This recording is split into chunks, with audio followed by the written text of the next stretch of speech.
अगर किसी व्यक्ति को 30 लाख रुपए का एक एकदम शानदार घर ऑफर किया जाए, हाँ लेकिन हाँ। साथ में एक शर्त रख दी जाए कि भाई आपको अंततः इसके लिए 60 लाख रुपए चुकाने होंगे, और क्या? और 19वें साल में अगर उस इंसान से सिर्फ एक पेमेंट चूक गई, सिर्फ एक, तो वो घर वापस छीन लिया जाएगा। ओहो। तो मतलब इस सौदे को सुन के शायद कोई भी तुरंत वहां से भाग जाएगा, है ना? हाँ सही बात है। कोई भी समझदार इंसान ऐसे एग्रीमेंट पर हस्ताक्षर तो नहीं करेगा। बिल्कुल नहीं करेगा, कोई पागल ही होगा जो करेगा। हाँ, लेकिन हकीकत क्या है? हकीकत यह है कि हर रोज हमारे ही देश भर में हजारों लोग ठीक इसी सौदे पर बेहद खुशी खुशी साइन करते हैं, मतलब मिठाई बांटते हैं, और उन्हें इस बात का जरा भी अंदाजा नहीं होता कि उन्होंने असल में क्या खरीदा है। सही बात है। लोग सोचते हैं कि वे ईंट और सीमेंट से बनी एक प्रॉपर्टी खरीद रहे हैं, लेकिन आज के हमारे इस विस्तृत विश्लेषण से ये पूरी तरह स्पष्ट हो जाएगा कि हम लोग प्रॉपर्टी से कहीं ज्यादा ना एक पेपर वर्क खरीदते हैं। हाँ, और ये बहुत ही मेरा मतलब है ये एक बहुत ही सटीक अवलोकन है आपका। देखिए होता क्या है ना, जब कोई भी व्यक्ति घर खरीदने का सपना देखता है तो उसका सारा फोकस कहाँ होता है? जाहिर है घर के डिजाइन पर, लोकेशन पर। बिल्कुल, लोकेशन, बालकनी का व्यू कैसा है, बिल्डर का वो चमकदार ब्रोशर कैसा है। उस पूरी प्रक्रिया में जिस चीज पर सबसे कम ध्यान दिया जाता है वो है वो होम लोन एग्रीमेंट, जो कि सबसे जरूरी चीज है। एकदम।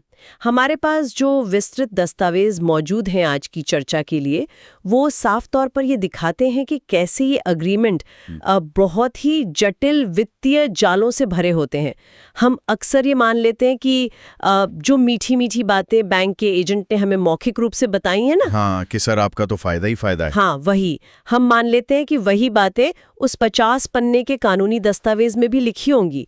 लेकिन वित्तीय दुनिया का एक बहुत ही कड़वा सच है, जो बड़े बड़े अक्षरों में दिखता है ना, वो पूरी कहानी कभी नहीं होता। बिल्कुल नहीं। असली कहानी और सारे खतरे हमेशा उन छोटे अक्षरों में, यानी उस फाइन प्रिंट में छिपे होते हैं। और यही आज की इस गहन चर्चा का हमारा मुख्य मिशन है। मतलब जब कोई व्यक्ति बैंक जाता है और वहां बैठा अधिकारी बहुत उत्साह के साथ कहता है कि बधाई हो, आपका लोन 8.5% के हेडलाइन रेट पर अप्रूव हो गया है, तो वो व्यक्ति सोचता है कि उसने एक बेहतरीन डील क्रैक कर लिया है। हाँ, उसे लगता है उसने जंग जीत ली। लेकिन हमारे स्रोत ये साबित करते हैं कि ये जो 8.5% का हेडलाइन रेट है ना, ये तो सिर्फ एक किताब का सुंदर कवर दिखाने जैसा है। असली कहानी, असली जोखिम और सारे पेच तो उस किताब के अंदर के पन्नों में हैं। एकदम सही एनालॉजी है ये। तो हमें केवल उस ईएमआई या इंटरेस्ट रेट की चमक से बाहर निकलकर उन एग्रीमेंट्स के अंदर छिपे सच को डिकोड करना होगा। तो चलिए इस यात्रा की शुरुआत एकदम पहले दिन से करते हैं। मतलब इससे पहले कि 20 साल की लंबी किश्तों की बात हो, ये समझना बहुत दिलचस्प है कि लोन शुरू होते ही पहले ही दिन बैंक किस तरह से मूल रकम को, यानी जो प्रिंसिपल अमाउंट है, उसे कैसे बढ़ा देते हैं। हाँ, मतलब खेल की शुरुआत में ही जो झटके लगते हैं ना, वे बहुत ही सुनियोजित होते हैं। हमारे दस्तावेज शुरुआती झटकों, या जिन्हें हम अपफ्रंट कॉस्ट्स कहते हैं, उसकी एक बहुत ही चौंकाने वाली तस्वीर पेश करते हैं। इसे ऐसे समझिए कि कोई बैंक अपने प्रॉफिट मार्जिन को पहले ही दिन से कैसे सुरक्षित करना चाहता है। अच्छा, तो ऐसा करते कैसे हैं? इसमें सबसे बड़ा हथियार होता है होम लोन प्रोटेक्शन इंश्योरेंस का बंडलिंग। एक मिनट, इंश्योरेंस तो अच्छी चीज होती है ना, मतलब सुरक्षा के लिए। देखिए, सुरक्षा के नजरिए से ये तर्क बिल्कुल सही लगता है। जब कोई ग्राहक लोन लेने जाता है तो बैंक अधिकारी अक्सर बहुत ही भावनात्मक दबाव डालते हैं। वो कहेंगे, अगर कल को आपको कुछ हो गया तो आपके परिवार का क्या होगा? ये इंश्योरेंस बहुत जरूरी है। हाँ, और कोई भी इंसान अपने परिवार के लिए डरी जाएगा। बिल्कुल, लेकिन असली खेल इसके बाद शुरू होता है। बैंक ये 1 या 2 लाख रुपए का जो भारी प्रीमियम होता है ना, वो ग्राहक से नकद नहीं मांगता। तो फिर कैसे लेते हैं? वो बड़ी चालाकी से इस प्रीमियम को सीधे उस ग्राहक के लोन के मूलधन में जोड़ देते हैं। अच्छा, मतलब आइए इस गणित को थोड़ा और गहराई से समझते हैं। मान लीजिए कि किसी व्यक्ति ने 30 लाख रुपए का होम लोन लिया है। बैंक ने उसे समझाया कि भाई 1.5 लाख रुपए का इंश्योरेंस जरूरी है, और उस व्यक्ति ने हामी भर दी कि चलो ठीक है। हाँ? अब कागज पर उस व्यक्ति का लोन 30 लाख का नहीं रहा, बल्कि 31.5 लाख रुपए का हो गया है। एकदम सही। और यहीं पर वो चक्रव्यूह शुरू होता है। उस ग्राहक को इस बात का एहसास ही नहीं होता कि अगले 20 सालों तक वो केवल अपने घर की कीमत नहीं चुका रहा है, बल्कि वो उस 1.5 लाख रुपए के इंश्योरेंस प्रीमियम पर भी ब्याज दे रहा है। बिल्कुल, वो हर महीने 8.5 या 9% की दर से भारी ब्याज चुका रहा है उस इंश्योरेंस पर। अगर हम 20 साल का हिसाब लगाएं तो वो 1.5 लाख का प्रीमियम ब्याज जोड़कर लगभग 3 से 4 लाख रुपए का बैठता है। अरे बाप रे, मतलब 1.5 लाख की चीज के लिए 4 लाख दे दिए। हाँ, और सिर्फ यही नहीं, इसके अलावा दस्तावेजों में प्रोसेसिंग फीस का भी जिक्र होता है। ये अक्सर 25,000 रुपए या लोन अमाउंट का आधा प्रतिशत होती है, जिस पर 18% जीएसटी अलग से लगता है। मतलब खर्चे पे खर्चा। हाँ, फिर लीगल वेरिफिकेशन के खर्चे, प्रॉपर्टी की टेक्निकल वैल्यूएशन के खर्चे, ये सब मिलकर शुरू में ही एक ऐसा बड़ा वित्तीय बोझ बना देते हैं जो उस आकर्षक 8.5% वाले हेडलाइन रेट में कहीं दिखाई नहीं देता। ये तो मतलब कल्पना कीजिए कि कोई व्यक्ति किसी बहुत ही शानदार रेस्टोरेंट में खाना खाने जाता है। उसने मेन्यू देखकर अपना बजट तय कर लिया है कि भाई इतना ही खर्च करना है। हाँ, लेकिन जब बिल आता है तो उसमें बिना पूछे मेज पर रखी गई वो महंगी पानी की बोतल, सर्विस चार्ज और न जाने कौन कौन से अतिरिक्त टैक्स जुड़े होते हैं। बिल्कुल ऐसा ही होता है। लेकिन एक रेस्टोरेंट के बिल और होम लोन में एक बहुत बड़ा फर्क है। हाँ, रेस्टोरेंट का बिल तो आप एक बार चुकाते हैं और बात खत्म। हाँ, वो वन टाइम होता है। लेकिन होम लोन के मामले में बैंक ने जो ये पानी की बोतल बिल में जोड़ी है ना, उस पर अगले 20 सालों तक लगातार ब्याज रूपी टैक्स भरा जाता है। ये तो वाकई में पहले ही दिन लगने वाला एक बहुत बड़ा झटका है। और ये सिर्फ पहला कदम है। बैंक ये सब इसलिए करते हैं ताकि अगर कोई ग्राहक भविष्य में अपना लोन जल्दी बंद भी कर दे या किसी कारण से डिफॉल्ट कर जाए, तो भी बैंक ने अपनी प्रोसेसिंग फीस और इंश्योरेंस कमीशन के जरिए पहले दिन ही एक मोटा मुनाफा सुरक्षित कर लिया हो। अच्छा, तो ये बात समझ में आती है कि बैंक अपने मुनाफे को कैसे एकदम सिक्योर कर रहे हैं। अब जब लोन की रकम तय हो गई और वो 30 लाख से बढ़कर 31.5 या 32 लाख तक पहुंच गई, तो अगला कदम आता है ईएमआई का। जब कोई भी ग्राहक लोन एग्रीमेंट पर हस्ताक्षर करता है तो उसका सबसे ज्यादा ध्यान उसी एक नंबर पर होता है, यानी उसकी मंथली किश्त। बिल्कुल, वो सिर्फ उसी बॉक्स को देखता है। हाँ, उसे लगता है कि उसकी जिंदगी के अगले 20 साल बस इसी एक निश्चित रकम के इर्द गिर्द घूमेंगे। लेकिन हमारे स्रोत बताते हैं कि ये जो फ्लोटिंग रेट का पूरा कॉन्सेप्ट है ना, ये इस ईएमआई को एक बहुत बड़ा भ्रम बना देता है। लेकिन एक मिनट, यहां मेरा एक सवाल है। पूछिए। फ्लोटिंग रेट तो दोनों तरफ काम करना चाहिए ना? मतलब अगर बाजार में दरें बढ़ती हैं तो ईएमआई बढ़ेगी, ये समझ आता है। लेकिन अगर रिजर्व बैंक दरें घटाता है तो ग्राहक की ईएमआई भी तो कम होनी चाहिए ना? इसमें फिर बैंक का जाल कैसा? देखिए, सैद्धांतिक रूप से ये बात बिल्कुल सही लगती है कि फ्लोटिंग रेट दोनों तरफ काम करता है, लेकिन व्यवहार में ये एक बहुत ही असंतुलित प्रणाली है। यहीं पर अग्रीमेंट के अंदर छिपा वो रेट रीसेट क्लॉज तस्वीर में आता है। अच्छा, ये क्या होता है? जब रिजर्व बैंक रेपो रेट बढ़ाता है ना, तो बैंकों का सिस्टम इतना चुस्त होता है कि अगले ही महीने से ग्राहक के लोन पर ब्याज दर बढ़ा दी जाती है, एकदम तुरंत। हाँ, मैसेज आ जाता है कि आपकी ईएमआई बढ़ गई है। बिल्कुल, लेकिन जब रिजर्व बैंक दरें घटाता है तो उसका फायदा ग्राहकों तक पहुंचने में अक्सर महीनों लग जाते हैं। कई बार तो बैंकों के नियम इतने जटिल होते हैं कि ग्राहक को खुद बैंक की ब्रांच में जाना पड़ता है। मतलब ऑटोमेटिक नहीं होता? जी नहीं, ग्राहक को विशेष रूप से आवेदन करना पड़ता है कि कृपया मेरा रेट कम कर दीजिए। और मजे की बात बताऊं, इसके लिए भी बैंक एक अलग से कन्वर्जन फीस वसूलते हैं। क्या बात कर रही हैं? रेट कम करवाने के पैसे? हाँ, यानी दरें बढ़ाने का काम बिल्कुल ऑटोमेटिक होता है और दरें घटाने का काम ग्राहक की मेहनत, उसके चक्कर काटने और अतिरिक्त फीस पर निर्भर करता है। ये तो ऐसा हुआ जैसे कोई व्यक्ति किसी टैक्सी में सफर कर रहा है। हाँ, और टैक्सी का ड्राइवर चलती गाड़ी में एकदम भारी ट्रैफिक के बीच मीटर का रेट अपनी मर्जी से बदल दे। बिल्कुल। यात्री उस टैक्सी से बाहर भी निकल सकता क्योंकि वो बीच सफर में फंसा है और उसे वो बढ़ा हुआ किराया देना ही पड़ेगा। ये रूपक एकदम सटीक बैठता है इस स्थिति पर। और सबसे खतरनाक बात बताऊं, बैंक अक्सर ईएमआई की रकम को बढ़ाते ही नहीं है। हैं? तो फिर कैसे भरपाई करते हैं? मान लीजिए उसी 30 लाख के लोन पर 20 साल के लिए किसी की ईएमआई लगभग 26,000 रुपए तय हुई।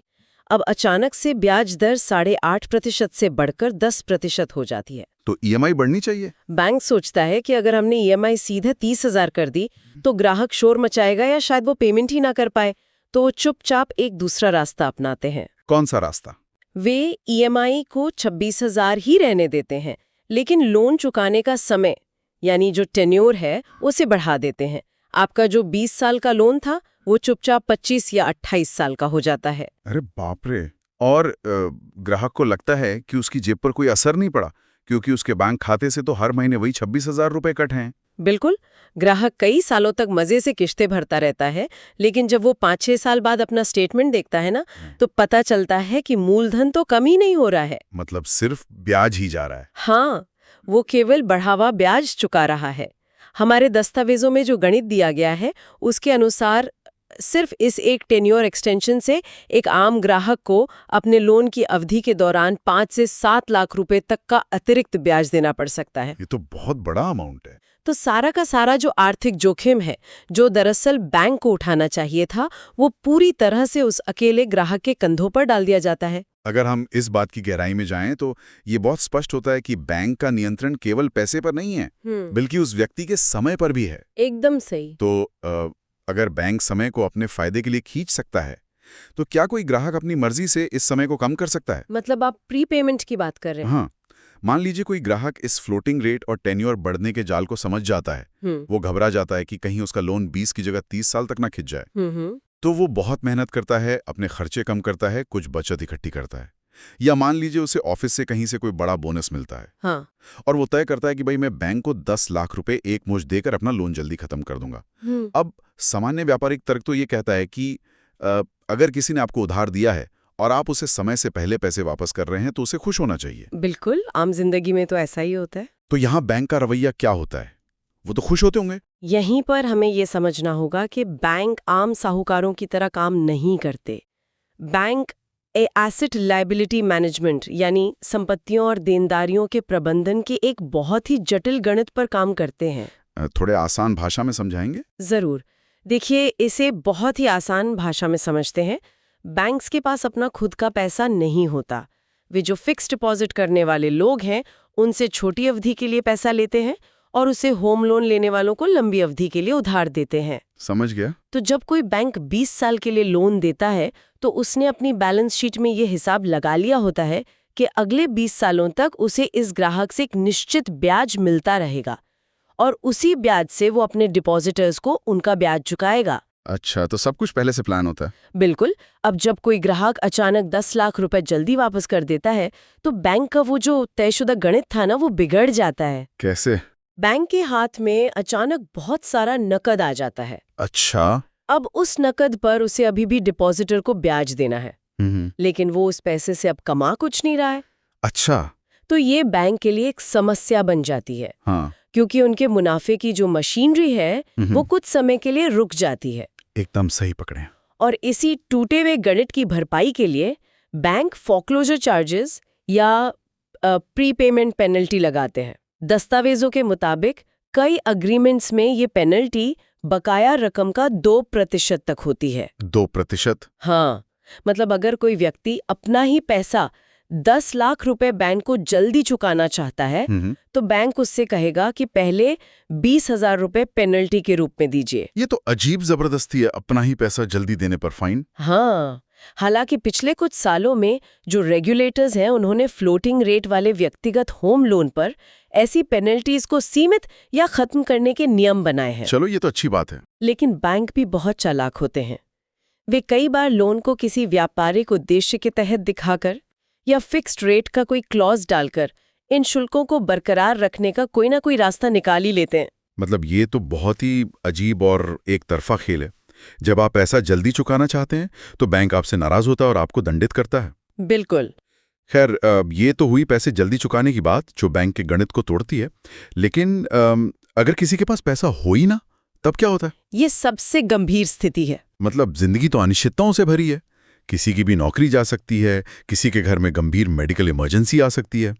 तो अगर ऐसी मजबूरी की स्थिति में किसी महीने वो 26,000 की किश्त मिस हो जाए तब भी क्या बैंक उसी निर्ममता से अपना गणित चलाता है? तब तो बैंक का सबसे सख्त और डरावना चेहरा सामने आता है, जिसे हम वित्तीय भाषा में पीनल इंटरेस्ट या दंडात्मक ब्याज कहते हैं।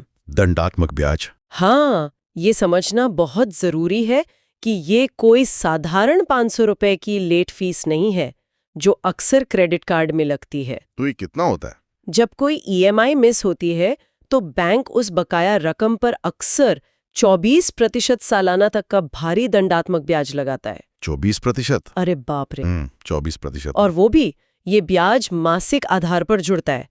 इसके साथ ही चेक या जो ईसीएस बाउंसिंग चार्जेस होते हैं, जो कि हर बार 500 से 1000 रुपए तक हो सकते हैं, वो भी जोड़े जाते हैं।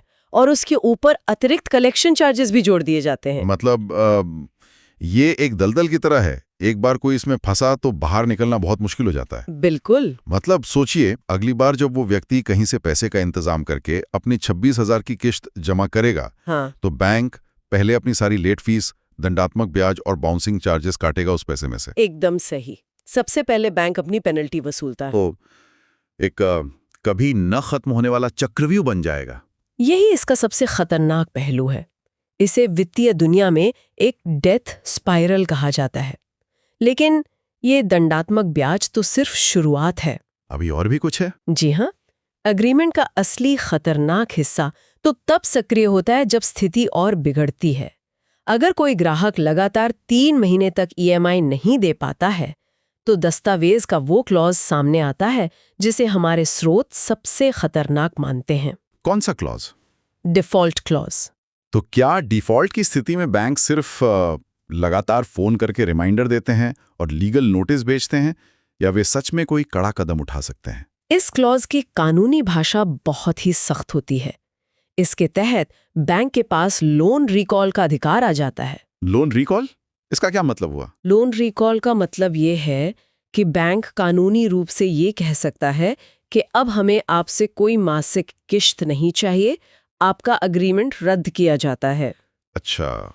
अब हमें तुरंत हमारी पूरी बकाया रकम, मान लीजिए 25 लाख रुपए हैं, तो वो एक साथ इसी वक्त वापस कीजिए। एक साथ 25 लाख? हाँ, और जाहिर है जो इंसान 26,000 की किश्त नहीं दे पा रहा, वो अचानक से 25 लाख रुपए एक मुश्त कहाँ से लाएगा? ये तो पूरी तरह से नामुमकिन स्थिति पैदा करना है। कोई इंसान ऐसा कर ही नहीं सकता। और बैंक यही चाहता है। जब ग्राहक वो एक मुश्त रकम नहीं दे पाता, तो भारत में सरफेसी एक्ट जैसे कानूनों के तहत बैंक को ये अधिकार मिल जाता है कि वो बिना किसी लंबी अदालती प्रक्रिया के सीधे उस संपत्ति पर कब्जा कर सके। बिना अदालत जाए? हाँ, और उसे नीलाम करके अपना पैसा वसूल कर सके। तो ये सिर्फ 1 महीने की पेमेंट चूकने का मामला नहीं रह जाता, बल्कि ये अपनी जीवन भर की कमाई से बनाई गई संपत्ति पर से पूरी तरह नियंत्रण खोने का बहुत बड़ा जोखिम बन जाता है। ये तथ्य अपने आप में रोंगटे खड़े कर देने वाला है।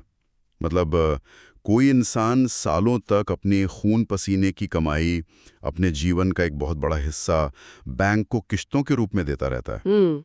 लेकिन एग्रीमेंट का ये एक हिस्सा ये सुनिश्चित करता है कि जब तक आखिरी रुपए का भुगतान नहीं हो जाता, वो घर कानूनी तौर पर उस इंसान का है ही नहीं। एक हस्ताक्षर कैसे उस व्यक्ति की सबसे बड़ी संपत्ति पर बैंक का पूर्ण नियंत्रण स्थापित कर देता है। इसीलिए तो वित्तीय विशेषज्ञ हमेशा इस बात पर जोर देते हैं कि होम लोन कोई साधारण कागजी दस्तावेज नहीं है। हाँ, ये कोई फोन का बिल तो है नहीं। बिल्कुल, ये असल में किसी व्यक्ति और उस वित्तीय संस्था के बीच एक 20 या 30 साल लंबी फाइनेंशियल पार्टनरशिप है। और किसी भी पार्टनरशिप में प्रवेश करने से पहले दोनों पक्षों को उसके नियम और शर्तें स्पष्ट रूप से पता होनी चाहिए, जो कि होता नहीं है। दुर्भाग्य से यहाँ एक पक्ष को सब कुछ पता होता है और दूसरे पक्ष को केवल सपने दिखाए जाते हैं। तो इस पूरी गहन चर्चा के बाद ये बात पूरी तरह से साफ हो जाती है कि अगली बार जब कोई भी व्यक्ति घर खरीदने जाए, तो उसे सिर्फ बालकनी के व्यू या दरवाजों की लकड़ी पर बहस नहीं करनी चाहिए। बिल्कुल नहीं। उसे उस एग्रीमेंट के अंदर झांकना होगा जो अगले 20 सालों तक उसकी आर्थिक आज़ादी तय करेगा। तो अगर हम इस चर्चा के सबसे अहम बिंदुओं को समेटें, तो वो कौन सी चीज़ें हैं जिन्हें साइन करने से पहले जांचना सबसे ज़्यादा ज़रूरी है? हमारे दस्तावेजों के विश्लेषण से 5 बहुत ही स्पष्ट और महत्वपूर्ण बिंदु निकल कर आते हैं। ठीक है, बताइए। पहली चीज है इंटरेस्ट रीसेट क्लॉज।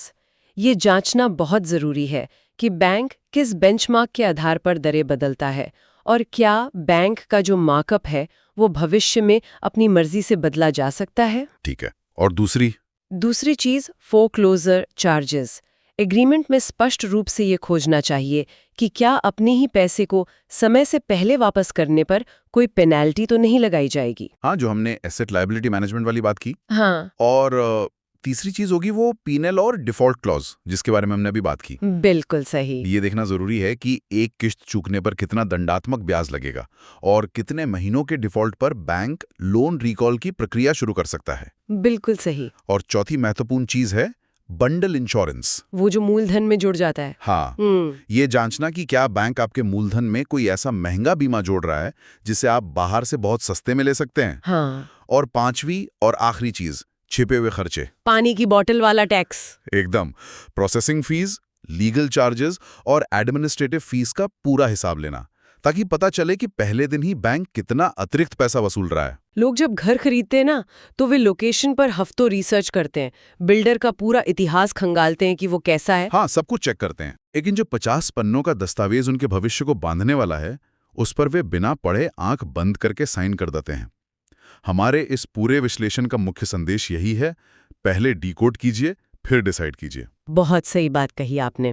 और जाते जाते ये पूरी व्यवस्था एक बहुत ही बुनियादी और सोचने पर मजबूर कर देने वाला सवाल खड़ा करती है। कैसा सवाल? हम अक्सर ये मान लेते हैं कि वित्तीय दस्तावेज इसलिए इतने लंबे और जटिल होते हैं क्योंकि वे कानूनी रूप से आवश्यक हैं। हाँ, लीगल लैंग्वेज है तो मुश्किल ही होगी। लेकिन जरा सोचिए, अगर ये होम लोन एग्रीमेंट जानबूझकर इतने जटिल और ऐसी भारी भरकम कानूनी भाषा में लिखे जाते हैं कि एक पढ़ा लिखा आम इंसान भी उन्हें समझ ही न सके, तो क्या ये जटिलता कोई दुर्घटना है या एक सोची समझी रणनीति? ये तो एक बहुत ही गहरा सवाल है। अगर पैकेट बंद खाने पर ये लिखना कानूनन जरूरी है कि उसमें कितनी चीनी या नमक है, तो क्या बैंकों को कानूनी रूप से मजबूर नहीं किया जाना चाहिए कि वे इन 50 पन्नों के साथ एक 1 पेज सिंपल समरी दें?